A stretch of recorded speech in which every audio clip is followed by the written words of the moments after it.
Assalamualaikum warahmatullahi wabarakatuh. Perkenalkan, nama saya Risanda. Saya salah satu mahasiswa dari Universitas Terbuka dengan NIM 860523462 dari Prodi PGSD semester 2. Pada kesempatan ini, saya akan mempresentasikan tugas proyek video dengan topik pilar-pilar pendidikan dan relevansinya di era digital. Nah, yang pertama terdapat makna pilar dalam pendidikan. Secara sederhana, pilar dalam pendidikan diartikan sebagai dasar ataupun tiang penyangga yang menjadi landasan utama agar sistem pendidikan berdiri kokoh, terarah, dan tidak kehilangan jati dirinya. Tanpa pilar yang kuat, pendidikan hanya akan menjadi proses pengalihan ilmu semata tanpa mampu membentuk manusia yang utuh, berkarakter, dan bermanfaat bagi bangsa. Pilar inilah yang menjadi pedoman agar tujuan pendidikan sesuai dengan nilai-nilai luhur atau kebutuhan zaman. Kedua, terdapat prinsip dasar pendidikan menurut Ki Hajar Dewantara. Nah, sebagai Bapak Pendidikan Nasional, Ki Hajar Dewantara merumuskan 3 prinsip utama yang menjadi pilar pendidikan kita, yaitu yang pertama terdapat ing ngarso sung tulodo. Artinya, di depan harus menjadi teladan. Ini mengandung makna bahwa pendidik atau pemimpin ataupun orang dewasa harus mampu memberikan contoh nyata yang baik. Karena apa yang dilakukan akan lebih mudah ditiru dan diingat daripada apa yang hanya diucapkan. Nah, yang kedua terdapat ing matia mangun karso. Artinya, di tengah harus membangun semangat dan kemandirian.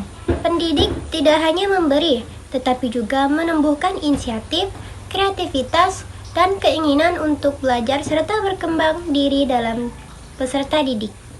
Ketiga, tuturi handayani, artinya di belakang harus memberikan dorongan ataupun dukungan. Pendidik tidak hanya memaksa atau mengatur secara berlebihan, melainkan mengawasi, membimbing, dan memberi semangat agar peserta didik mampu melangkah maju sesuai kemampuannya sendiri. Selanjutnya, ketiga, analisis relevansi dan tantangan di era digital.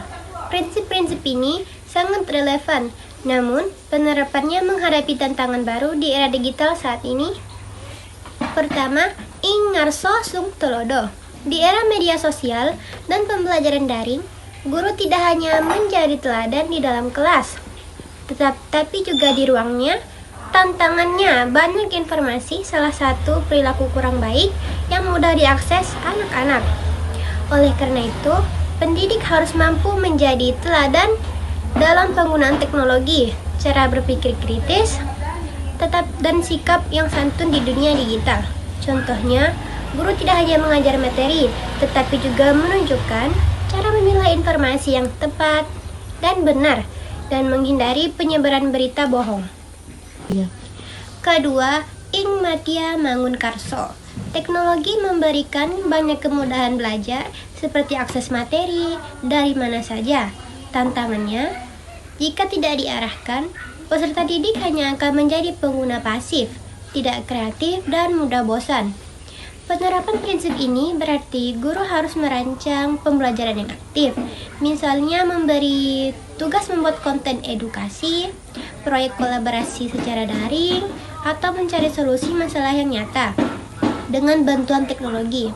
Tujuannya agar semangat belajar tumbuh dari dalam diri mereka sendiri. Lanjut keempat, refleksi. Dari analisis tersebut dapat kita tarik kesimpulan bahwa pilar-pilar pendidikan Ki Hajar Dewantara bukanlah konsep yang kuno, sudah ketinggalan zaman. Justru sebaliknya, nilai-nilai inilah yang menjadi penyeimbang di tengah derasnya perkembangan teknologi.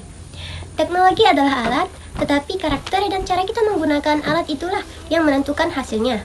Ketiga prinsip ini menjadi jawaban atas persoalan pendidikan nasional saat ini, seperti rendahnya karakter, kurangnya kemampuan berpikir kritis, dan kesenjangan akses pendidikan. Dengan kembali pada pilar tersebut, kita bisa menciptakan pendidikan yang tidak hanya canggih secara teknologi, tetapi juga kuat secara nilai, berkarakter, dan mampu mencetak generasi yang cerdas serta beradab. Nah, demikian presentasi singkat yang dapat saya sampaikan. Semoga bermanfaat dan dapat menambah wawasan ilmu kita bersama. Terima kasih atas perhatiannya. Saya akhiri. Wassalamualaikum warahmatullahi wabarakatuh.